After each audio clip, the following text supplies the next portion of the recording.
So welcome to a melt minute, and we are going to do a large soft and a large firm foot treatment.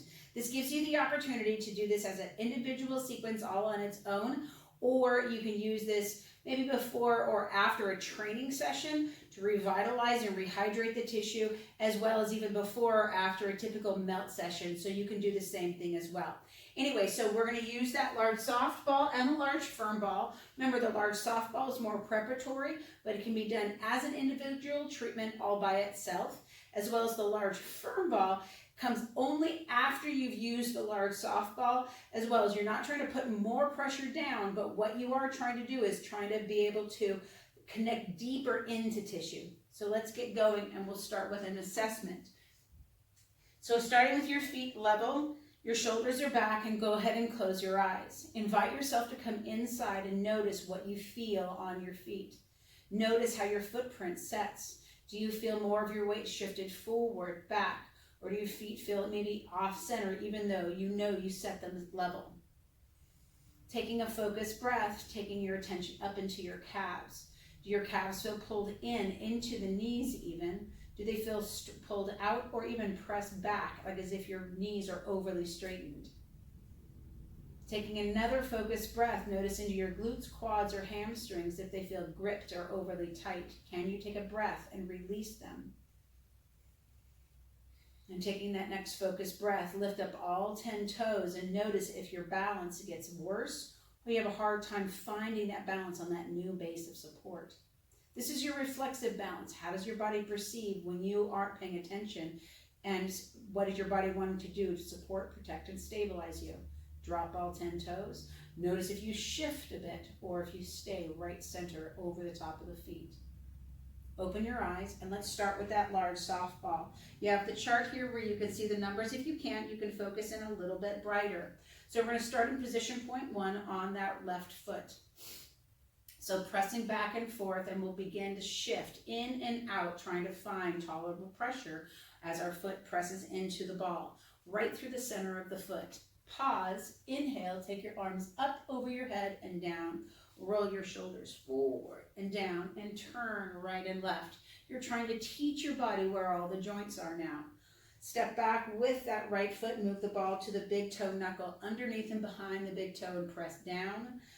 Press down to the next position point 2, press down, press down. We're outside the pinky side of the foot. We're going to go to position point 3A, which is on the lower part of the arch before the heel. Press down, move to position 3B, move to position 4, and then move to position 5.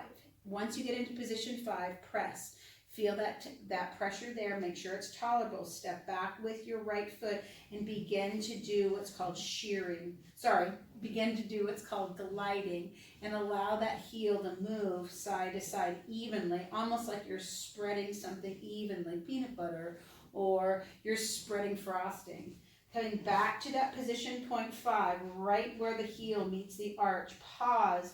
And we're going to do a shearing technique. A shearing technique is a compression technique to rehydrate the tissue, just like as if you squeezed a sponge.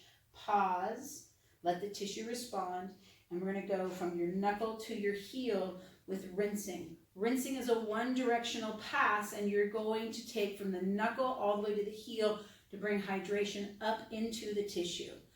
Pause again, and we'll end with friction. Friction is a multi-directional pass that actually helps to invigorate the tissue and bring in lymph flow back into the system.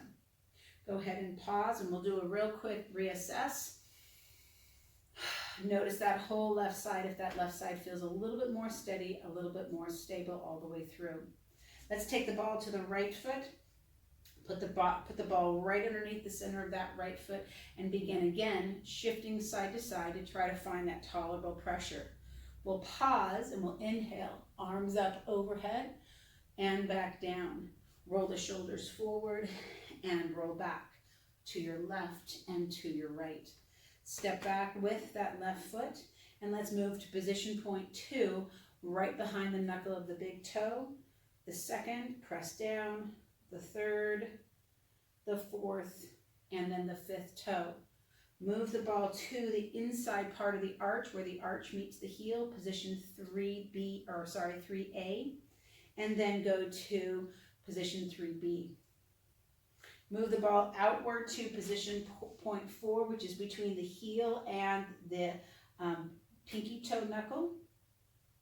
And then move the ball to position point 5 again. Pause there and let's begin to glide back and forth, keeping that ball moving in consistent pressure on both sides. The key to gliding is consistent pressure. Pause right at that position point 5 again and begin to shear. And then pause. Let the tissue respond and let's rinse. Rinse from knuckle to heel. You're allowing for that tissue to move back up. That tissue to move and that fluid flow to go back up into the tissue, back up into the rest of the body. And then let's do friction. Underneath the toes and pause. Go ahead and put the ball down. Bring those feet to parallel. And again, let's stand and do a real quick assessment. Notice if still even your body's coming back to a more balanced posture. There's less gripping, control, or instability. Go ahead and let's move on to the large firm ball. We're going to not do position point pressing with this, but we are going to go with gliding and then shearing and rinsing. We'll start though just getting some tolerable pressure into the bottom of that foot. Notice I'm kind of in an offset position. That way our body can get used to the pressure on the foot. Pause for a second, just let the tissue respond, and let's move that ball to position point 5, which is again here at the bottom of the arch just before the heel. And we're going to begin that gliding motion. You want to take the ball from the right to the left side or left to right side, all the way back to the heel and all the way back to the arch. And just do one more pass to the heel and then to the arch. And then pause. And again, tighten that wiggle, nice and tight. It's like you're taking the tissue and just really getting in and just rubbing it. Not so hard, and you want to find tolerable pressure. Pause. You can feel the tingling of the tissue. Inhale. Let's go with the rinse. Move the ball to the knuckle. Pass the ball back to the heel. Catch it in the heel. One more time, and then let's finish with friction. Good. Pause. Bring those feet back together just for a real quick assessment. Taking that focused breath. That left side's feeling good, isn't it? Let's start in with that ball on the right foot. Again, trying to find tolerable pressure. Just a little bit. And then let's move the ball back to position point 5. And you're going to begin that gliding again, back and forth. Feel that movement underneath the skin and the tissue. You may notice some lumps or some bumps in there. You may notice some pieces of tissue that feels like grains of sand or even glass. Go ahead and pause right back at position point 5 again, and let's give it a shear. Let the tissue respond. Let's rinse. And then let's do friction. Good. Let's finish with a final assessment. Both feet are parallel to each other, just like you started. Shoulders are back, body's nice and weighted over your feet.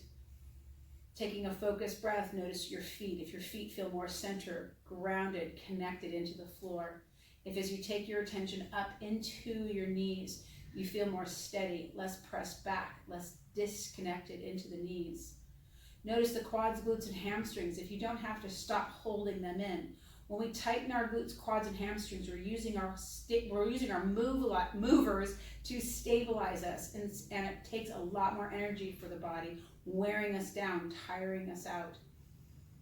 Taking that deep breath, pick up all 10 toes, and notice if you stay much more stable, connected, grounded, and then drop all 10 toes. And notice if there's less sway back and forth. Take a big deep breath. And then exhale. I hope you've enjoyed this foot treatment today. Again, do this before or after a workout to prep yourself, or to reset the tissue so the body's more able and capable to take up the fluid inside of it and move it along. Have a great day. If you have any questions, of course, leave me a message and let's talk. Or you can always go to Melt On Demand and look up more maps and more available information. Have a great day.